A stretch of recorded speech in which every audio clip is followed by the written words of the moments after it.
Oh, literally just said right. just same start. Okay, well, let me run this again real quick. Let's get driver open. So we're going through, filling it up with 5,000 things, adding each one. It should be doing rotations. In fact, just real quick, let's go into binary tree. And whenever we call rotate right, I'm just going to do a print statement. Rotate right. And similarly, we'll do that when we rotate left.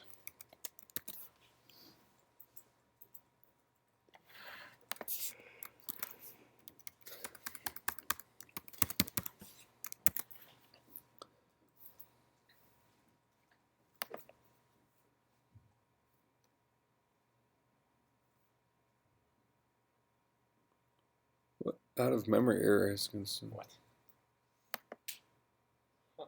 It's good. Perfect.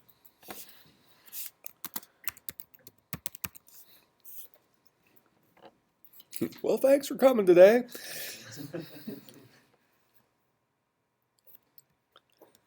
Your homework assignment is to fix our code. KK, thanks. All right. So let's.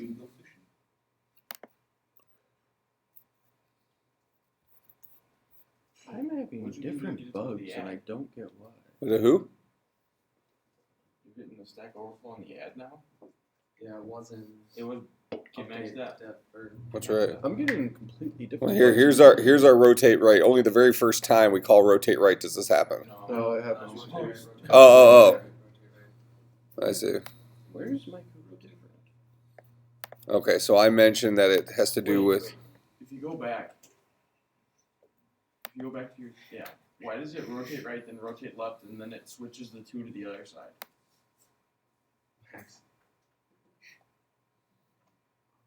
Wait, when does it say max left and max right? Every time you call. But it doesn't matter, because there should still be it should be 1 and 1 then. Yeah. Let's see. When does it say max? You know what I mean? Because it should be 1 and 1 because there should only be 0 on this side, so that means there's only 3 on this side. Every time you call it sounds wrong.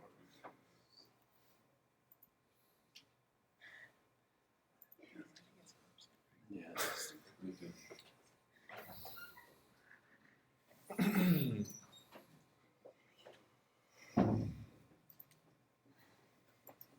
Which is every time you add it. So it shouldn't have technically been 3, 0.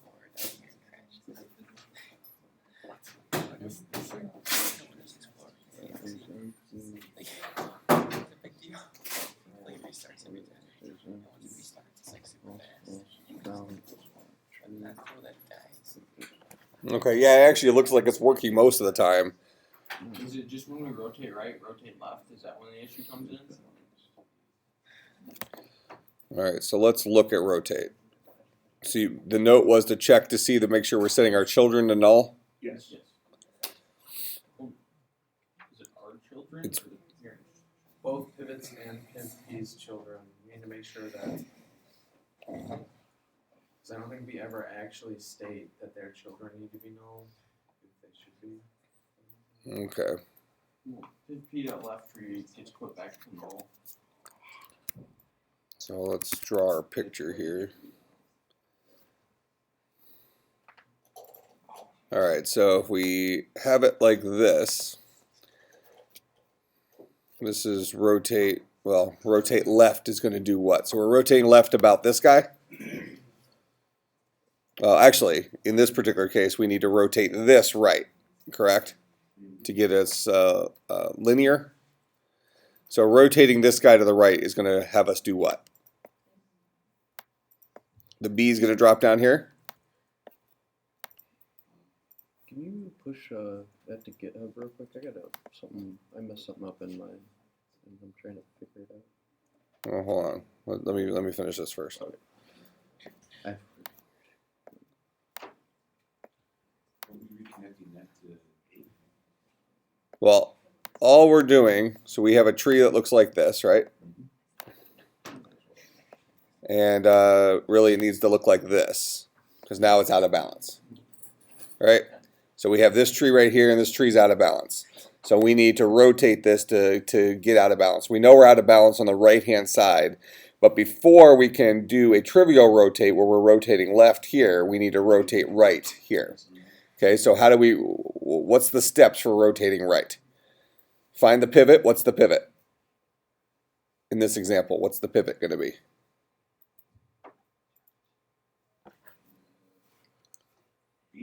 B? Okay. Okay, does the pivot have a right node? Yes. So if yes, what are we going to do? We're going to preserve it. So we'll just kind of set it over here. That's our right node. Is that RT? Yes. Okay, in this case, pivot is B. Piv P is going to be A. Okay, so does it have a right node? Yes, we preserved it in piv RT, and then we set the right node to null. So that part's happening, right? Okay. Then preserve pivot's parent in piv P. There's piv P, did that. Then, if piv GP is not null, move piv GP's pointer from piv P to else set pivot's parent to null.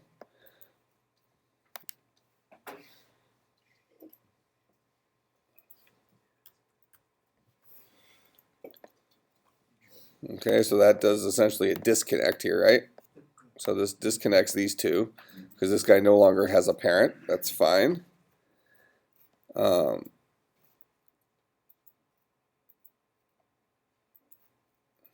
Finally set piv P's left child to piv RP. So this is piv P in this case.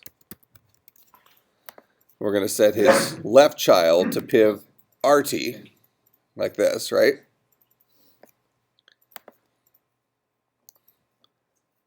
And then we're going to set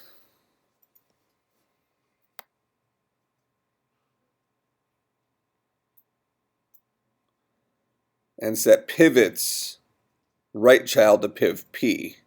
But what we didn't do is that's where we have our infinite loop. We need to set piv P's right child to null. After we disconnect pivot from its parent, we need to disconnect its parent from pivot. That's the step we're missing. Once we take pivot and rip it away from its parent by setting this guy's parent to null, we need to then set his parent's right node to null. His parent's still able to get to him. That's where we get this infinite loop. Okay? So that's in our code here. So whenever we set piv P's parent equal to null, we need to then set piv, that's what we called it, piv P? Piv P, and this is in rotate right, so this would be the right child.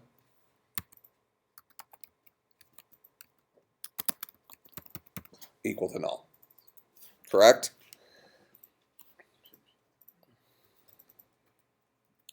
Similarly, in left rotation, let's see, pivot is a new root tree for the entire tree. Okay, that's fine. For the left rotation, where we disconnect pivot from its parent, we're going to say piv P dot left tree is equal to null.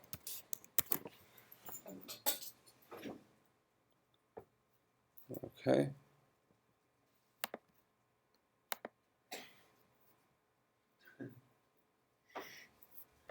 Next step. 0, 0, 0, 1, 1, 1, 1, 2.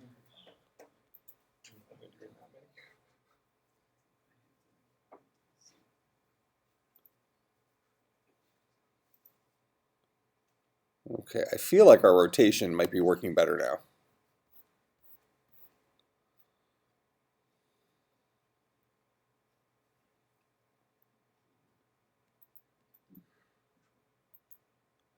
Okay, so the new problem is get max depth, which is probably related to us updating our depths. Let's go back. Binary tree. After each rotation, we call update depths about the pivot.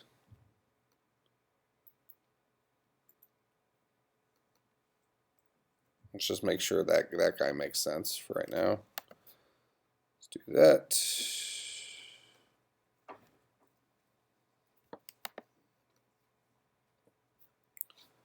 Here's update depths. So when we call this for pivot, we'll subtract pivot's depth by 1, because it just moved up the tree by 1. Who are you looking for? Keep going, turn left. Okay. First door on the right.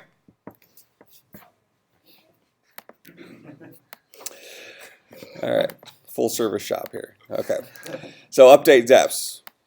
This pivot calls this guy, he'll subtract 1 from his depth. Then if he has a left tree, he'll set his left tree's depth to be 1 greater than it used to be. Is that right? Left tree's depth. Oh, not 1 greater than it used to be, 1 greater than his depth. 1 greater than pivot's depth. If he has a right tree, it'll be 1 greater than pivot's depth. Now, did we decide that there would never be children of the children? Yes. We're rotating where it's at the bottom. Okay, so let's look at this console here real quick.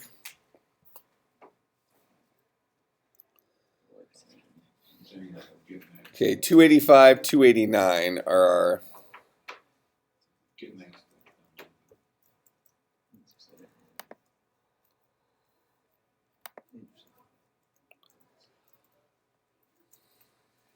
Okay, it's this guy, and it's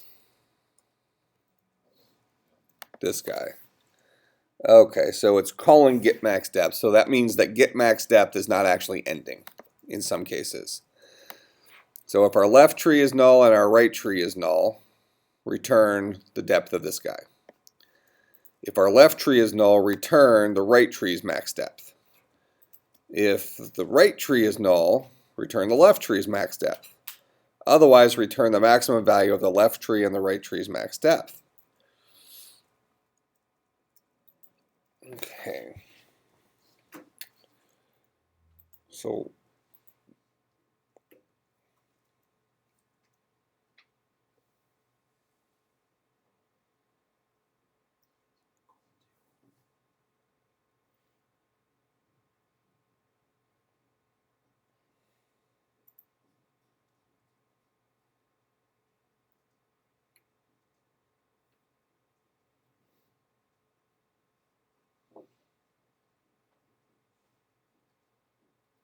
get max depth looks like it should work. So if this logic, But we fixed the disconnecting the parent right tree. I think so. Yeah, I think we did. Rotate right. So here, let's go back to this. All right, so we disconnected. This guy's right tree is null. I did put that in our code. And we disconnected this guy's parrot as null. All right. Then, well, maybe we have one more step to do. I don't see. Yeah. I don't see if p dot right tree equals null.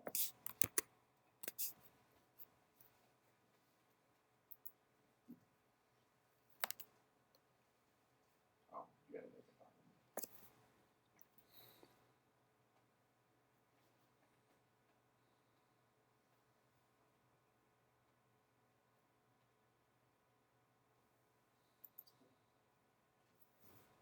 Wait, why would I go into that else though? Yeah, If p piv gp is not equal to null, so it would only get in there if it was null. Yeah.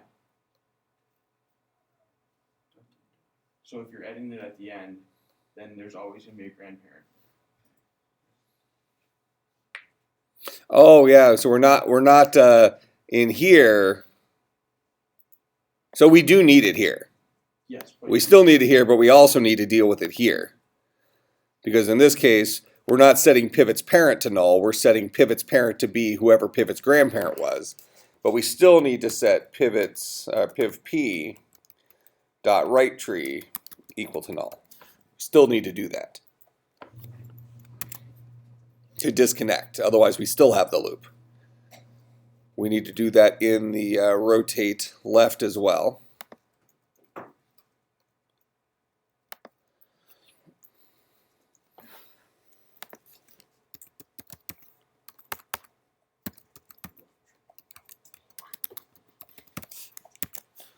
All right, so now we're closing that loop regardless of whether we had a grandparent or not.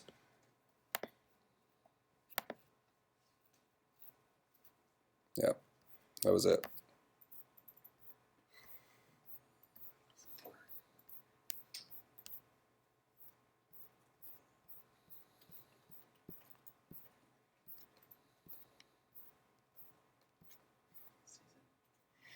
How many did you put in?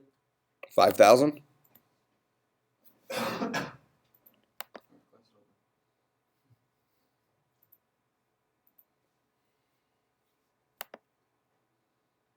that display all of them, or does it?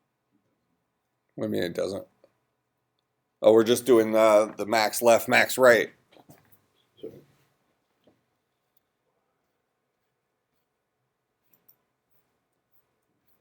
Yeah, I think this is calling it. Shouldn't it be printing out when it's rotating? It is. It is. Oh, there.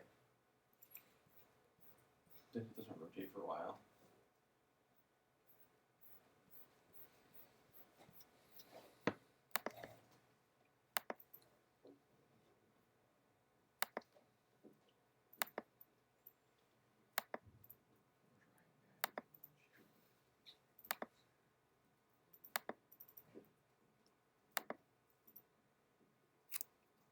Okay. Yeah, I think we're in good shape.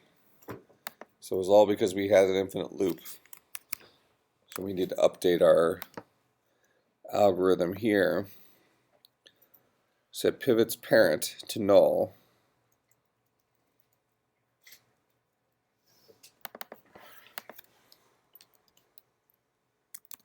And piv p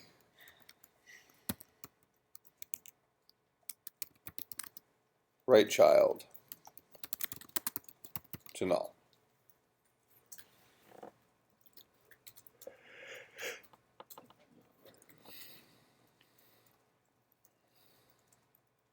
I suppose we actually could have just done that one time outside of the if else, but whatever. All right, so you want me to push this? Yeah, I just want to do a quick comparison. I mistyped something. Might have done some really weird stuff.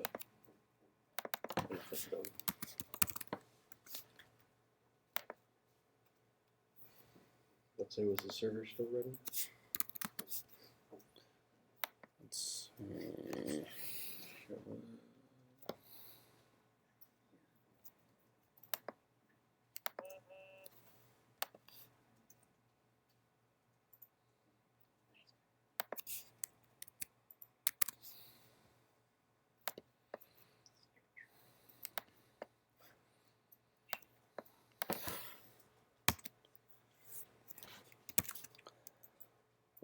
Okay, so git add star.java git commit -m final AVL tree.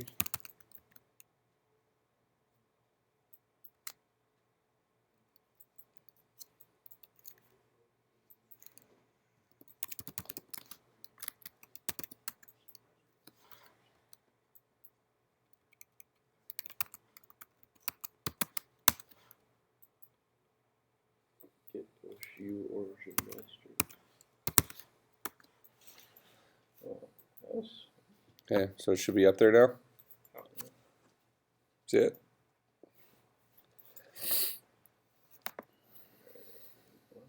Okay. So, now that we've done that easy stuff, actually was an interesting lesson. We see how little tiny things can screw up the algorithm. And we just created an infinite loop between a parent and a child because we didn't disconnect one thing, and that's the whole reason to draw pictures. And the point is that as things get more and more complex, even with drawing pictures, you can leave steps out. So, kind of interesting, I suppose. Are we driving through Kentucky so we can see that firsthand? That's good. That's pretty good. I was born in Kentucky. We can't all be perfect. Explains a lot. I was born on Fort Campbell Army Base in Kentucky. Yep. My dad was a dentist in the Army. Oh, really? That explains a lot. I mean, a whole lot. Can we drive through Kentucky so we can see that firsthand? That was a pretty good one. That's maybe extra credit worthy. Okay, so we talked about this a little bit before. What if we were looking at n-ary trees? So up to this point, we've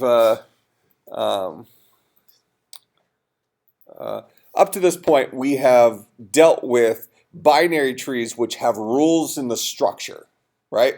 Everything to the left of a root node is less than or equal to it. Everything to the right of the root node is greater than it.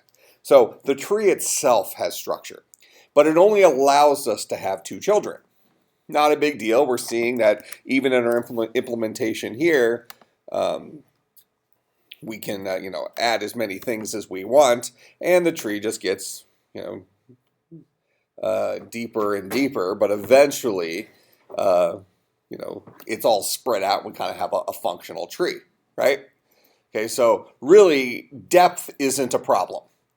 So when would we actually need a tree that has more than one child? Well, we use binary trees specifically for sorting information, organizing data, right? Okay, so look, 50,000 things, we only went to a depth of 34. Maximum depth. Doesn't seem that bad, right? Okay, now you have all these things organized.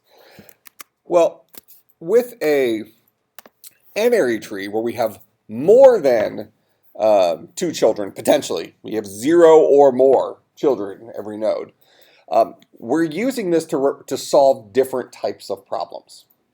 One common problem is for representing, one problem would be non-arithmetic data we can't necessarily compare with other data, right?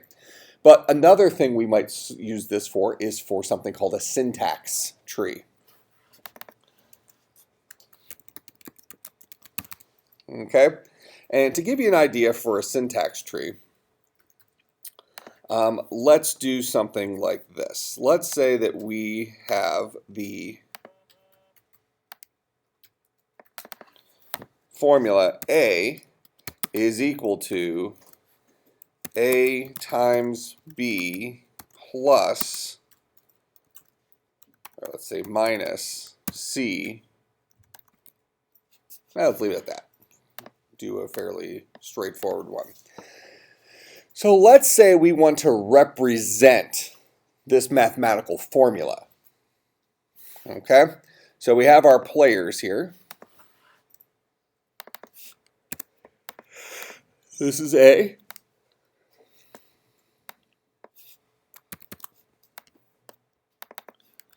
This is B. This is C. Then we have some symbols.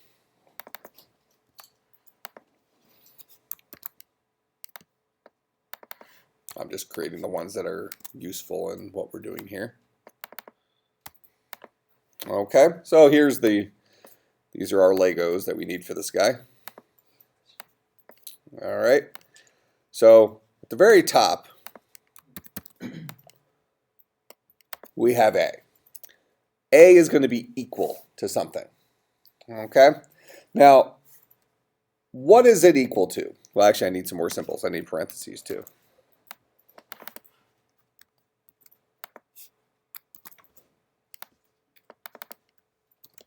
All right, so those are all the pieces that we have here.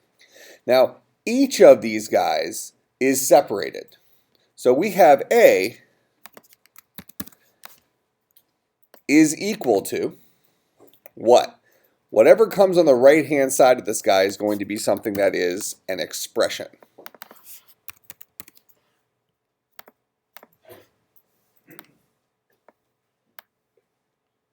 Okay? All right, whatever comes on the right-hand side is going to be an expression. Whatever's at the top is going to be a statement.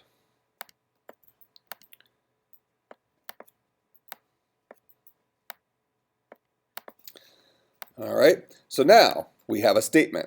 And the statement says, our statement is A is equal to an expression. What's this expression? Our expression is opening parenthesis, A times B, closing parenthesis,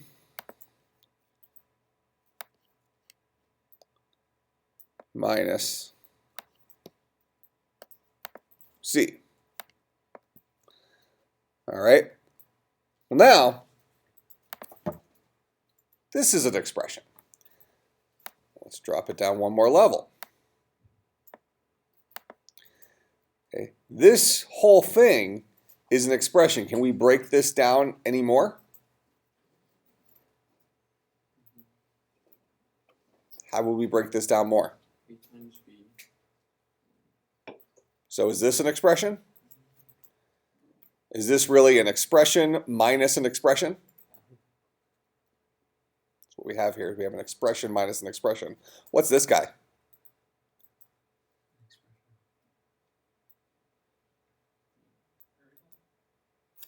A literal. Well, actually, you're more right. Variables the better answer. That's not going to happen often. Okay. Okay. So now, if that's a variable, isn't this guy a variable too?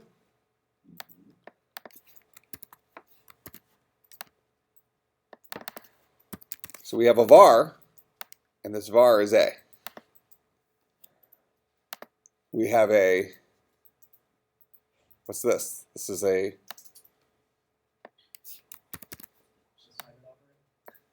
yep, this is an op. And it happens to be, in this case, the assignment operator, followed by an expression. And expressions, what's the generic definition of an expression?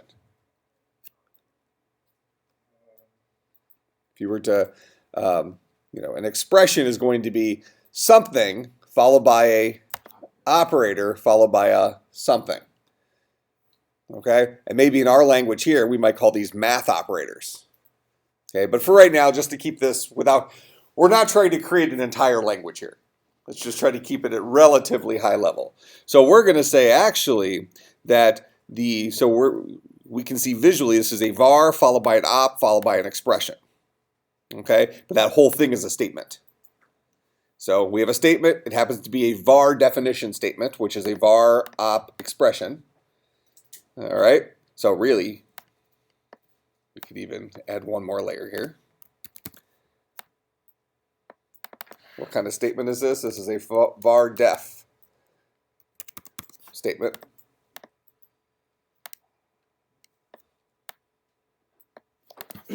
Var def statement has the generic syntax of var op expression. The var is an A. The op is an equal sign. The expression, what's an expression? An expression is, well, expression can be a couple of different things. In this case, the form that our expression is taking is an expression followed by an operator followed by an expression. Expression, op, expression. Where the first expression is an opening parenthesis, and as soon as we see the opening parenthesis, we know now that we're going to have an expression. Another one of these guys.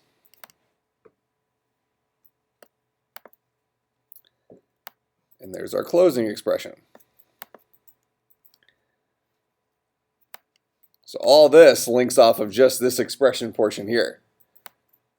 It's kind of, we might have to draw some lines here in a second. We'll connect up the dots. Okay, followed by an op. There's our op. Followed by our expression. And the last expression is just a var expression. So this guy is actually a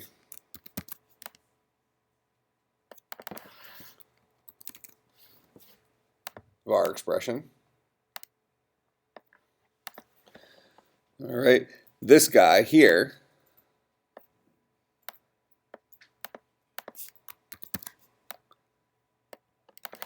is actually a math expression.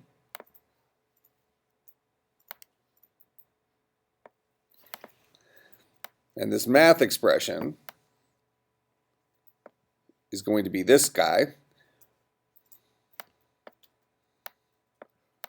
where op is that,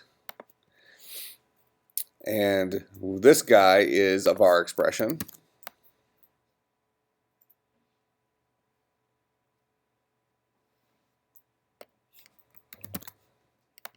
And this guy is a var expression. And the var is that, and the var is that. The expression over here is what kind of expression? Well, in this case, this guy is, so this expression was a math expression that looked like this. This expression, well, then it was followed by an op, and then it was followed by a var expression, and the var was this guy. Okay. Spread this out a little bit. So statement to this guy, to these three guys. Var is this, var is this. So I'm going to drag these down a little bit. So these guys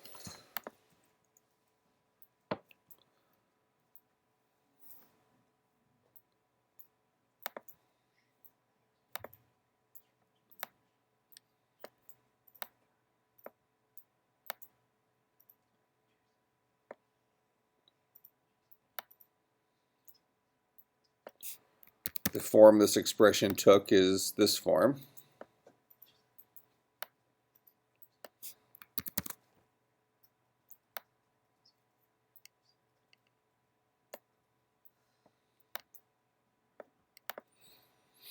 Okay, then the form that this expression took is this form.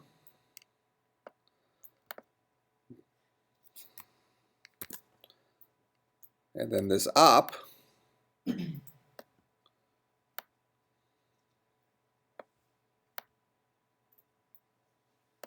took on that form. And then this expression took on that form.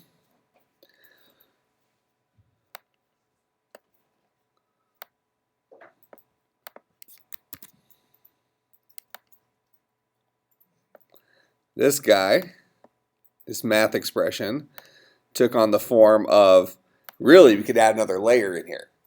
The layer we could add here is the maybe parenthesis expression, something like that. So an expression, a parenthesis which contained an expression, open and close parentheses with an expression in the middle. You know, actually, if we're going to do this right, it's probably more correct.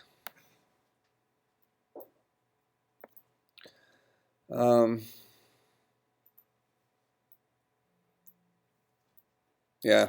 What would you even need the parentheses there?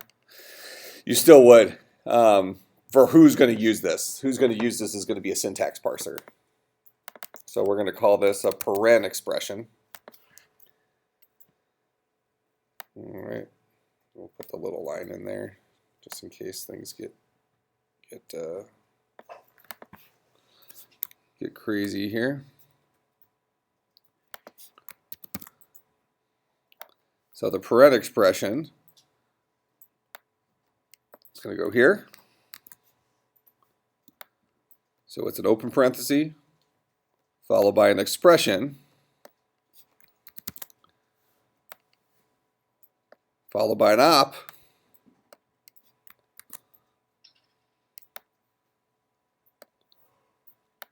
followed by an expression,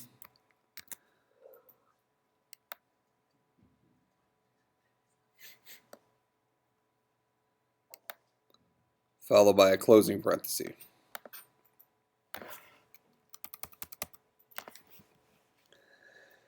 This expression, we need to elevate. Hold on.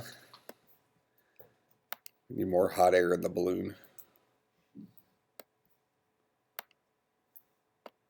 Okay. This expression is a var expression, so that was actually not too bad, which then points to this guy.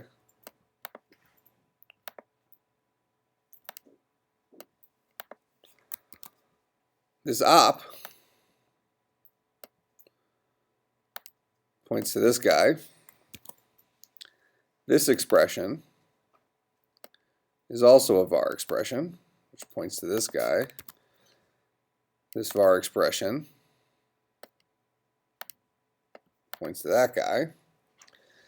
And this is a var expression, which finally points to this guy. All right. That's our syntax tree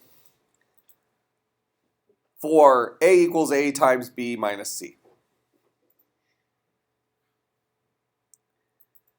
Certainly this is an extra complex mathematical expression, correct? This is something we would consider to be rarely used, extra complex.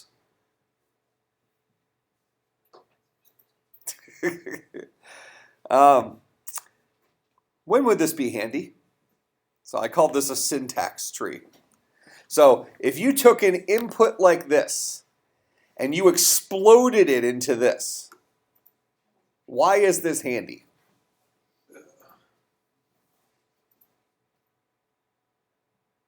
You could potentially use parts of it to do other mathematics or do other formulas that are similar. Who might use this? An accountant, Mm-hmm. an accountant maybe.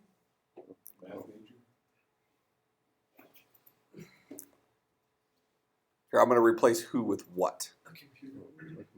Computer would use this. Okay. Specifically, what part of a computer, from our perspective?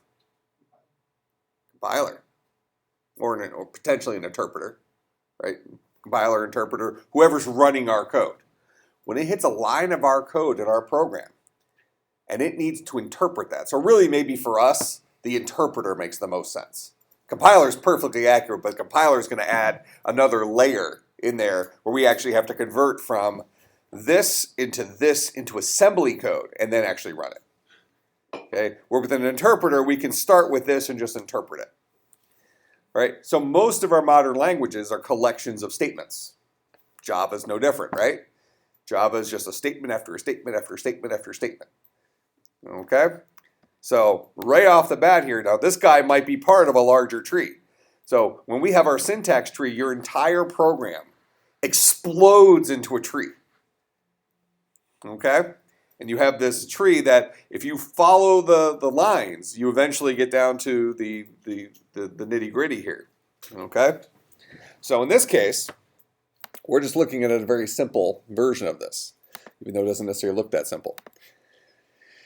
At the very top level, we're going to call this entire thing a statement. So really in Java, a statement would be that guy, right? So really, we're missing one last little piece here. That's a semicolon. So we have a statement, and the particular type of statement, the breed of statement we're dealing with here is a Var Def statement. So a Var Def statement followed by a, actually the semicolon would go here.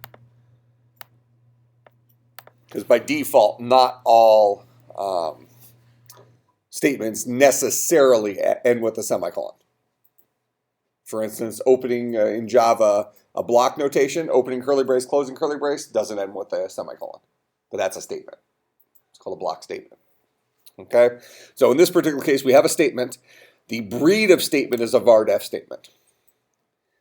Var Def statements happen to have this syntax: a variable, followed by an op, followed by an expression, followed by a semicolon. And actually, just to stay consistent here, this isn't just a var, this is a var expression.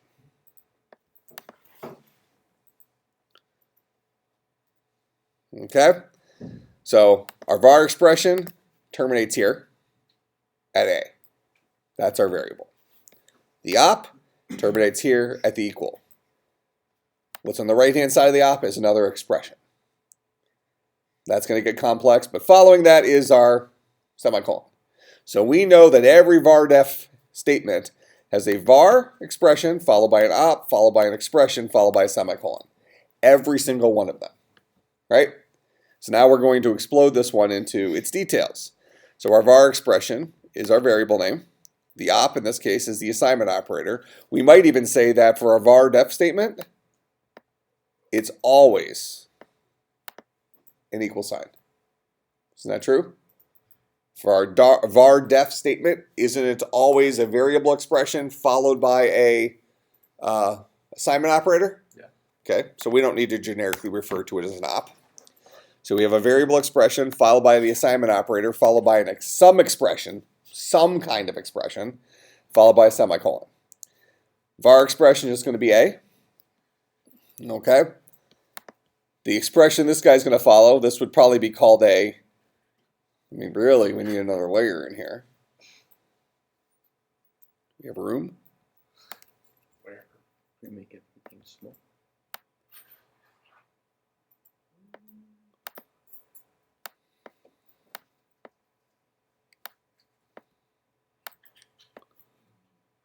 Really, this guy is a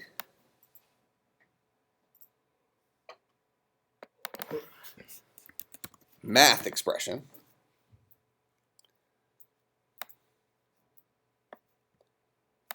And this math expression, I think we can get away without lines for this one. Math expression explodes into an expression followed by an op followed by an expression. That's what a math expression is, right? Every single math expression. Something followed by plus, minus, times, divide, modulus, whatever, followed by an expression. Okay? So expression, op, expression.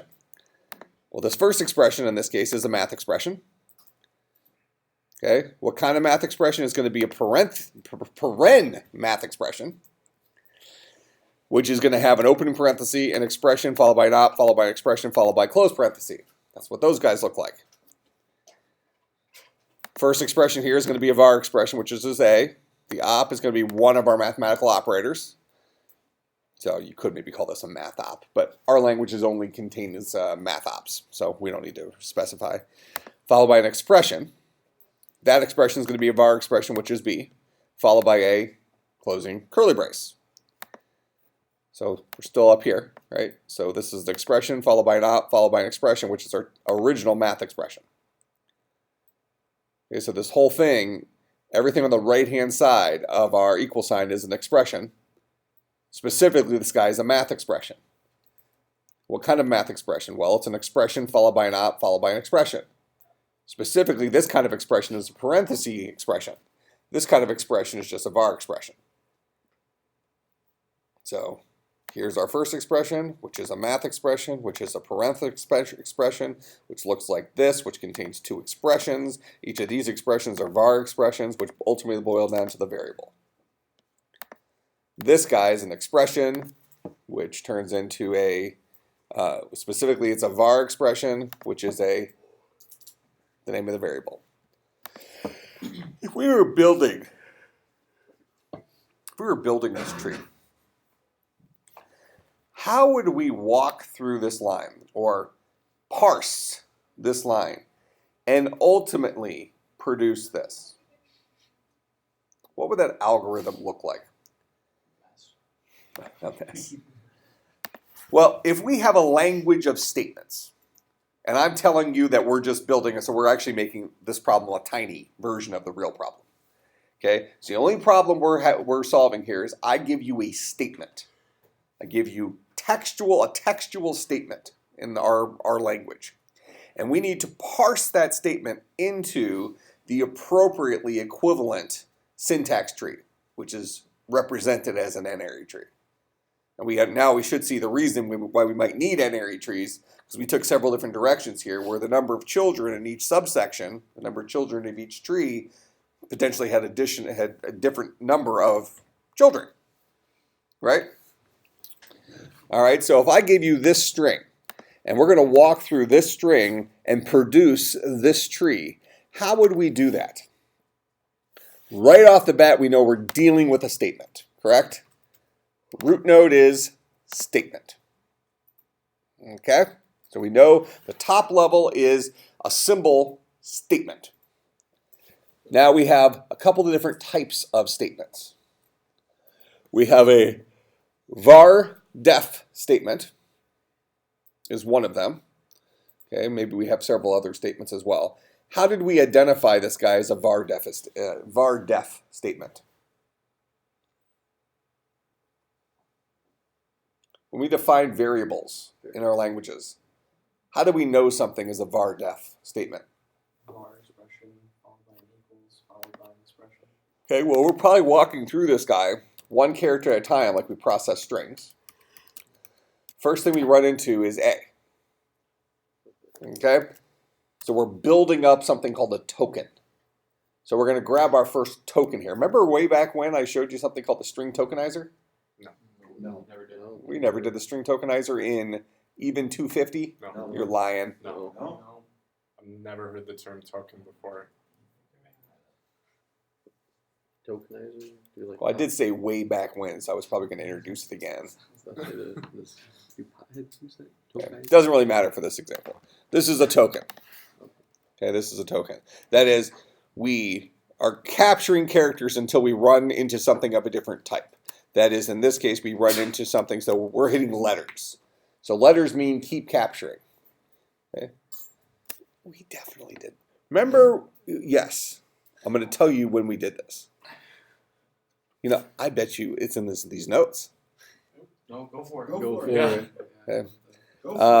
Last semester, I would have had you write a method that took a string in as a parameter like this, but the string would have looked something like, 120 plus 14 minus 8, something like that. I said, do the math.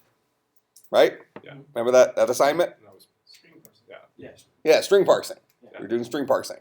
So the first time you did that assignment, you would have walked through it one character at a time, collecting numbers. As long as something was a digit, you collected it. If it wasn't a digit, it must be an operator or white space. Correct? And then I would have, when we looked at the solution, we would have written a solution, and then I would have shown you a different way of doing it. There's no possible way. You can watch the video. I would have shown you the split method to split on plus, minus, times, divide. I remember that. And I would have shown you the string tokenizer to tokenize on plus. No. We just did the split on. Yes, we just did the split. It's in the video. Go on YouTube. Let's do it right now. Well, I don't know the exact week that we did it. I know we did split on, but I would have remembered. Just look at the tokenizing. assignments. What are they? That's actually a good point. I was about to say, yeah, look at the assignment. So that would have been last semester, right? Yeah. There's no way I didn't show you. That was an assignment. It might have been a quiz, but I don't think it was an assignment. No, it wasn't an assignment. No. What the what? The Oh, yeah. parsing.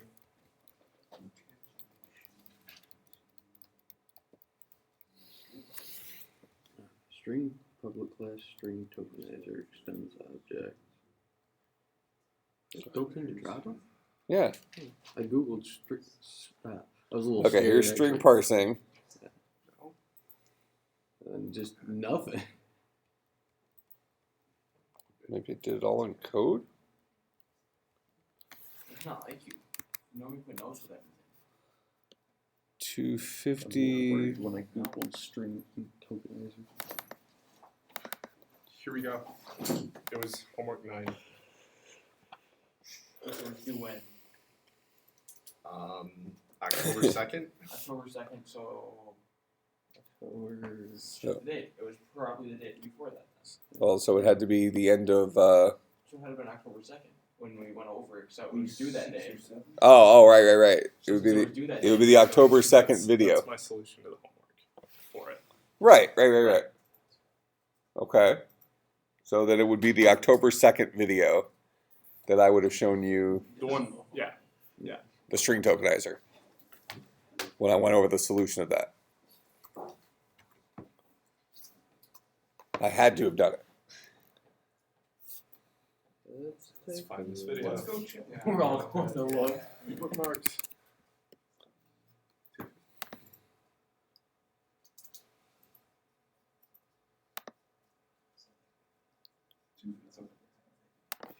Not here. 10-2. Right there.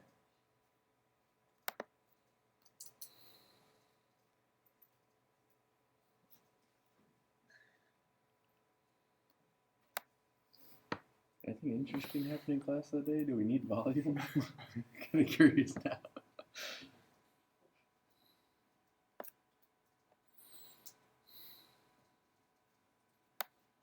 Next we get the first expense one.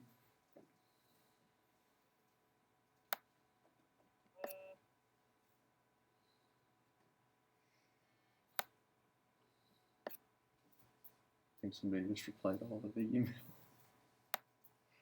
Okay, it's possible that it's on the next.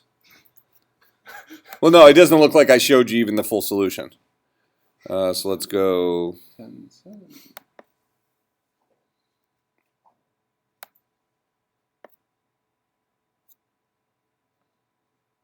Yeah, here's parse math.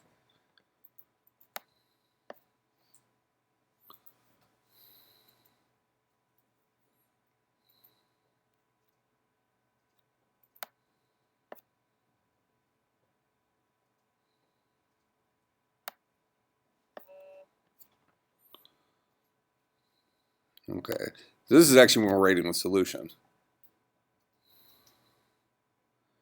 So it actually might even be the next video, because I usually solve it the hard way. Then I said, oh, by the way, here's an easier way to do this.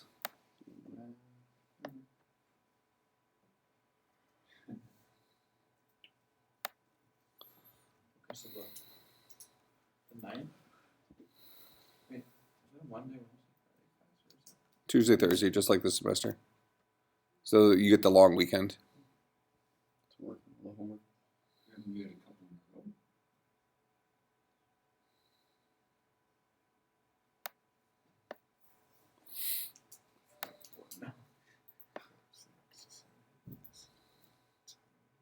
Was this about the time you got sick with malaria last year? That might have been it. Well, was that last semester? Oh, hold on, yeah. 10-7 to 10-14. 9 to 10-21. Oh, this is awesome. You forget no. Oh, We that can was blame it mid- on the no, malaria. it's not that one. That one's the midterm exam review. Yeah. So I would have covered it on the 9th. You had malaria. Interesting that that's the There was a big gap between assignment 9 and assignment 10. Um, And 10 covered arrays. so really, I do have video documentation that I omitted that lesson because of illness. Was it illness though? Because you weren't out for 2 weeks. Well, I guess it was only one class and then one class, so you might have had something. Yeah. Well, I had somebody proctor the exam, I think. All we have to do is go back onto Facebook and look at when I posted that video. Go on.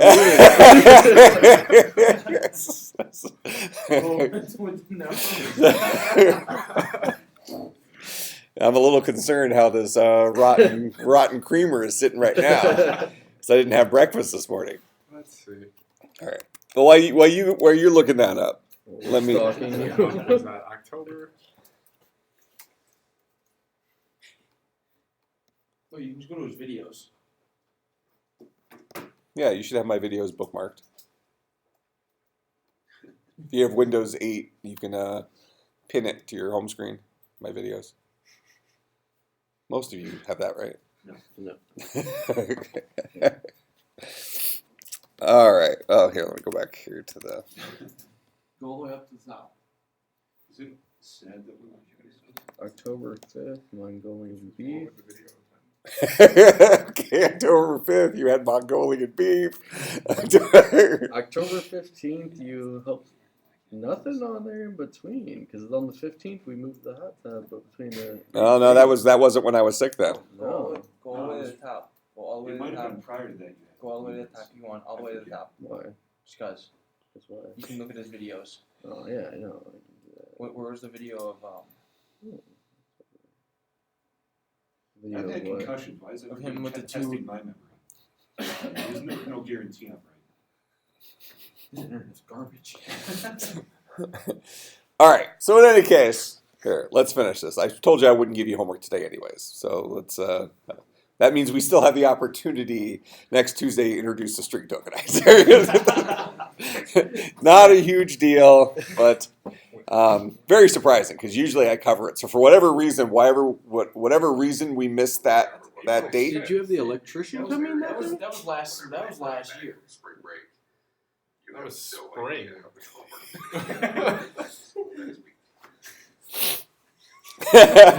Smile at the end. It was a year ago. Yeah. I've never been that sick in my life. Yeah, it was right after the Dice.com hackathon. They thought I contracted malaria, from Iowa, right? Probably somebody flying into the airport. I came into contact with them at the hotel or something. Caught malaria and almost died. It was awesome. All right. So in any case, we'll explain some better ways of tokenizing next time, but let's kind of walk through this. So we start hitting this guy. We're building up a token. So when we think about languages, let's kind of even take out spaces here because we can't just rely on spaces to distinguish us between one token and another. Okay, so we have legal tokens in languages. So when we start off something with, so I just read in an A. We need to check a couple of things in programming languages. We're going to ask, okay, well, is there a keyword stored in the language that starts with A? When I think about Java, one of the keywords that comes to mind is abstract. So, we have a couple of guys in the running right now for what this dude might be. Okay? He could be the abstract keyword that I'm starting to build. Could just be a variable that starts with an A. That's probably, let's just say that's it for right now. That's all that's important. Okay? Then I read in the very next character, the equal sign. Right then, I know that I'm done reading in the first token. Why? Because nothing in my grammar, something called a grammar for your language, which I'm not going to talk about in here. How many of you are taking 470 next semester? Is it next semester? Yeah. Okay. I think we have. Okay. Yeah. That is the hardest class we offer. That is just this is so easy compared to 470. 470 we implement this. But not just this. We implement a grammar for a language. We define a programming language in terms of a grammar. What the entire language is capable of doing. Then we write a parser that parses based on that grammar. So I'd be walking through here and I'd be comparing this against the grammar for my language. And I say, okay, well, I have an A, I've read an A. I have an equal sign that nothing has an equal sign in it followed by an A. Therefore, we just finished a token. So my first token is this guy. That guy doesn't match any individual thing. It doesn't match abstract. So therefore, it must be a variable. I'm going to cry. Okay? This guy must be a variable. So since it's a variable, what do? I add Var Def Statement. I add Var Def Statement to my tree. Then I read in the symbols. So now I'm expecting this first guy, I've identified him as a var expression, and I found a var in that token. Read in the next guy, an equal. That's exactly what I was expecting as an equal. Okay? Read in the next guy, an expression. Now, understand this. If I move all this stuff over here, I move that out of the way. I don't want to lose it. I don't want to lose my pointer. All right, so if I move all that stuff over, if we're just looking at this, what I'm saying is if you have a statement and you're expecting a var def statement, this is what you should expect. So when you go to read through your text, you're going to say, I need to read in a var expression. Then I need to read in the assignment operator. Then I need to read in an expression that may fill many different forms. Then I need to read in a semicolon. So as I continue to walk through my string, I first look for my var expression. I pick that up right there. Then I keep walking the string, bypassing any white space. So let's just put some white space in there. So ignore, ignore, ignore, ignore. Now I read in my assignment operator. Check that off the list. Next thing I'm going to be reading in is an expression. Okay, expressions fall into lots of different categories. I have to figure out which category I'm in, but I know the next non-space I read in is going to be an expression. So I read in this guy. That's the beginning of my expression. I notice it starts with a parenthesis. Pretty easy. I've identified that guy as a, where am I at here? So math expression. Where's my, I think I told you that this really should be a parenthesis expression, but we didn't put it in there. So we can call this a math parenthesis expression. Should look kind of like this. So I've identified it as a math parenthesis expression, and a math parenthesis expression should start with what? Oh, no. Here we go. The equal side is going to be an expression. I hit the opening parenthesis that tells me it's a math expression. Math expression should have two expressions, an expression, an op, and an expression. I read in the first expression, which is a math expression. I read in the parenthesis, just got that. Then I read an expression.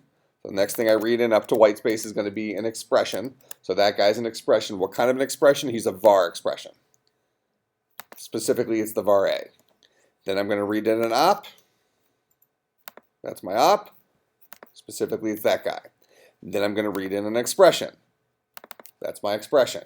Specifically, it's a var expression. Specifically, it's that guy. Then I'm going to read in my closing parenthesis. Okay, then I'm back up here. Now I'm expecting to read in an op. There's my op. Then I'm expecting to read in an expression. There's my expression. What kind of expression? It was a var expression. Specifically, it was the var expression C. So we're building, startup disk almost full. I need an old priest and a young priest.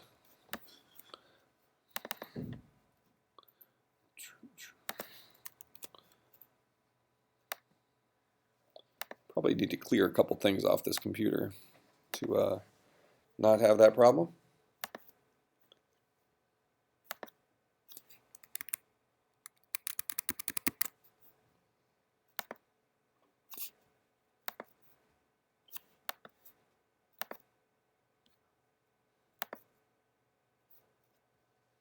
I wonder how much space I do have on here.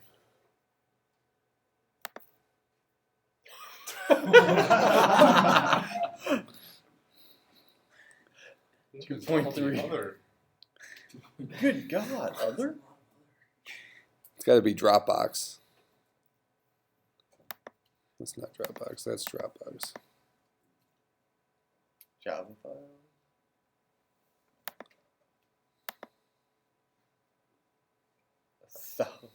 17%. So Yeah.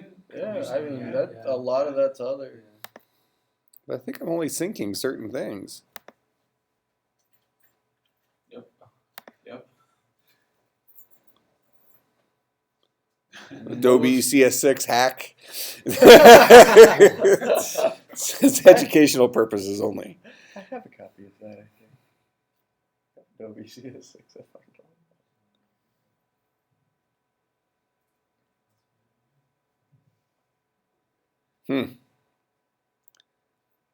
I don't know. I'll have to go through this and maybe I have a bunch of games on here. Wouldn't show those just in like created games or Let's see what Battle.net games I have installed. Well, wouldn't that run under apps and not other? That's a When good you- question. I'm not sure. Pretty sure it'd show up under apps. Yeah, it probably would. I don't know. I'll have to look. Java files, maybe. Well, that's a lot of Java files. Okay. Workspace. Some of those copies of Rick Mine is like It's like I just have thousands and thousands of copies of the Rickroll JPEG on my computer. It got stuck on an infinite loop and filled it up. All right. So, do we kind of understand the purpose of the syntax tree? So, for our computer, we read it in as this. Human beings write things in this form. Okay? But we need to have a parser in our computer that's going to organize that data in some way. When a human being looks at this, they're going to look at this and say, oh, I understand what this means. Inside your head, even though we're not aware of it, we're basically doing something along these lines. Okay? We're extracting meaning from what we're seeing. Okay? We get semantics from this. Well, a computer's not smart like us. It doesn't have our brain. It doesn't have our ability to just do things. So therefore, we have to come up with some sort of way of representing, in order for a computer to be able to translate this into either assembly code or to be able to interpret it in another language and actually carry out instructions, it has to be put into a format that it can walk through and do these things. So, for instance, if you're a computer and you see a var expression, and specifically this var expression is A, what do you have to do? If I'm the computer, I'm the guy running this, what's my job whenever I see this? Just this guy right here. If I have a variable, what do I do with it? Pull the value of it. Yeah, resolve it. I need to resolve it to its value. That's what I do with variables. So a computer needs it broken down to this point so it knows what it needs to do with each thing. Okay? I have a statement. Okay, what do I do with statements? Well, I parse statements. Okay, so I'm going to parse a statement. Just so happens I recognize that this guy's a var def statement. What do I do with var def statements? Well, I parse var def statements. Well, what am I expecting from a var def statement? I'm expecting a variable expression followed by an equal sign, followed by an expression, followed by a semicolon. So what do I need to do first? I need to parse a var expression. So I find my var expression, which is A. Parsed it. Specifically now I can go and resolve A to its value. Actually, in this case, since it's a var expression, we necessarily wouldn't resolve this to its value because it's on the left-hand side of the assignment operator. We don't need its value. We're going to be replacing its value. Okay? Then I read in the equal sign. This is kind of just like wasted, right? It's all we're doing here is we're looking for an equal sign, looking for an equal sign, looking for an equal sign, looking for an equal sign, found it, check it off the list, move on with life. The equal sign is relatively meaningless other than the fact that we're expecting the human being to write it. Okay? Then we're expecting an expression. So I need to call parse expression. I call parse expression. I happen to recognize it's a math expression. So I call parse math expression. So for parsing math expression, we go through, and we should have had it look kind of like this up here, but I start working through this type of math expression. I notice that it's a parenthesis expression. What do I do for parenthesis expressions? Well, I read in the parenthesis, I read in an expression, I read in an op, I read in an expression, I read in a parenthesis. So what is the compiler, or what is the interpreter supposed to do?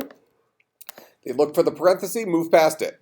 Then they call parse expression, which does this stuff. We recognize it's a var expression, we read in the variable, we resolve the variable to its value. Then we read in the op. There's the op, let's store that for later. Then I read in an expression, call parse expression.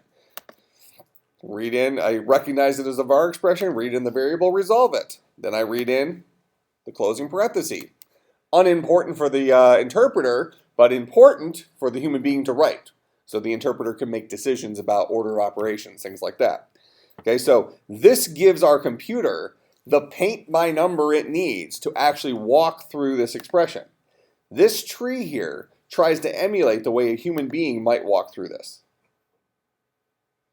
Even though when we look at this, we just do it. It just happens, right? We're not going through that whole process. Kind of make sense? With parenthesis expression, would it be better to check before, like or would it make more sense for it to have parenthesis expression before math expression because it doesn't know yet what's inside of the parentheses? It's just going to check. Probably in this Okay. case, yeah.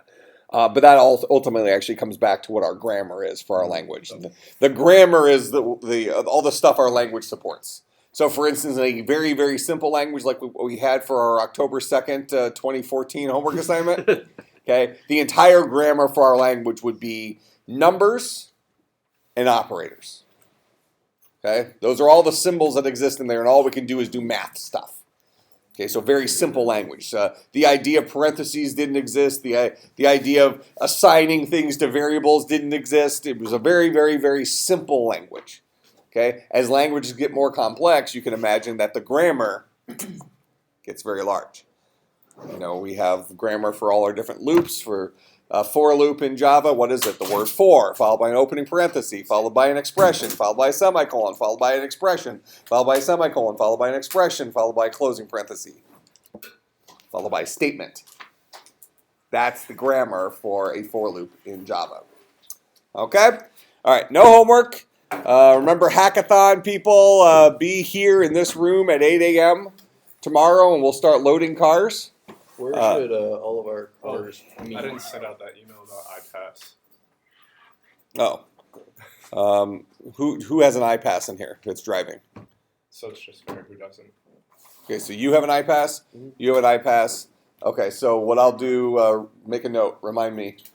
All of you, make a note. Remind me at that 8:30 meeting. I'll give you my iPass for my car. Oh. All right. So that way we can just go through open road tolling without having to stop and pay tolls. All right. I just blow through half of them anyways, pay later. Yeah, later. But I think that'll make things easier. So just do that. So everybody wrote notes down for that? I'm emailing you. Okay. Well, no, I mean, I want 4 or 5 of you to tell me tomorrow morning, don't forget to give Fair your iPass. Oh, for one. Because mine's in my car. I don't need to remember to bring it. It's in my car. We just have to walk out to my car and make sure it gets into Fair's car. Which should be good because we're going to put the cooler that's in my car into Fair's car. Where do you want all of our vehicles to park next? Park at? Because I think we should probably all park in the I'll same probably just go vicinity. get my car after we meet. Okay.